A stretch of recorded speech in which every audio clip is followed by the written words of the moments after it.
बातमी आता पुण्याची आहे, कोथरूडची आहे। राहुल सोलापूरकर यांच्या निवासस्थानाबाहेर पोलिसांचा तगडा बंदोबस्त आहे। कोथरूड इथल्या निवासस्थानाबाहेर पोलीस बंदोबस्तात वाढ करण्यात आलेली आहे। सोलापूरकर यांच्या विरोधात काल आंदोलन सुद्धा झाली। छत्रपती शिवाजी महाराज यांच्या विषयी सोलापूरकर यांनी वादग्रस्त वक्तव्य केलेलं होतं। त्यानंतर त्याचे पडसाद राज्यभर उमटताना दिसले।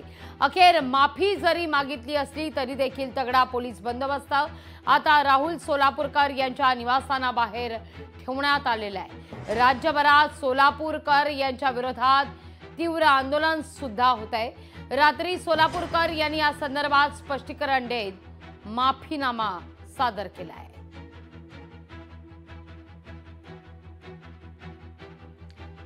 या सगळ्याविषयी अधिक माहिती घेण्याकरता थेट जाते कोथरूडला आपले प्रतिनिधी अमोल धर्माधिकारी यांच्याकडे। अमोल, काय अधिक माहिती या सगळ्या संदर्भात? तगडा पोलीस बंदोबस्त निवासस्थानाबाहेर। नक्कीच छत्रपती शिवाजी महाराज यांच्याबद्दल वक्तव्य केलेलं आहे, त्याचे पडसाद आपल्याला काल दिवसभर पाहायला मिळालेले होते। अनेक मराठा संघटना आहेत, सकल हिंदू समाज आहे, हे रस्त्यावरती उतरलेले होते आणि राहुल सोलापूरकर यांचा निषेध आहे तो तीव्र पद्धतीने करण्यात आलेला होता।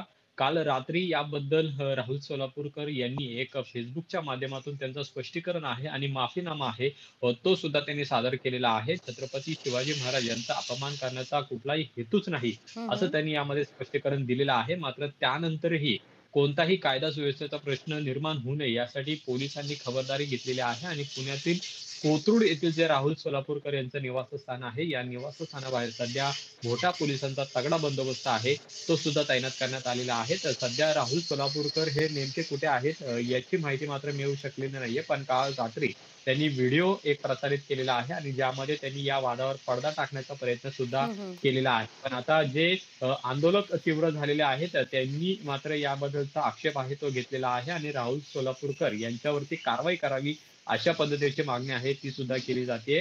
सत्ताधारी पक्षातलेच आमदार आहेत ते आता राहुल सोलापूरकर यांच्या विरोधात सुद्धा आक्रमक झालेले आहेत आणि त्यांच्या विरोधात गुन्हा दाखल करावा अशी सुद्धा मागणी केली जाते आणि त्यामुळे कोणताही कायदा सुव्यवस्थेचा प्रश्न निर्माण होऊ नये यासाठी पुण्यातील निवासस्थानाबाहेर पोलिसांचा चोख बंदोबस्त आहे तो सध्या आपल्याला पाहायला मिळतोय। अगदी अमोल, धन्यवाद तुम्ही दिलेल्या एकूणाच्या सविस्तर माहिती करता।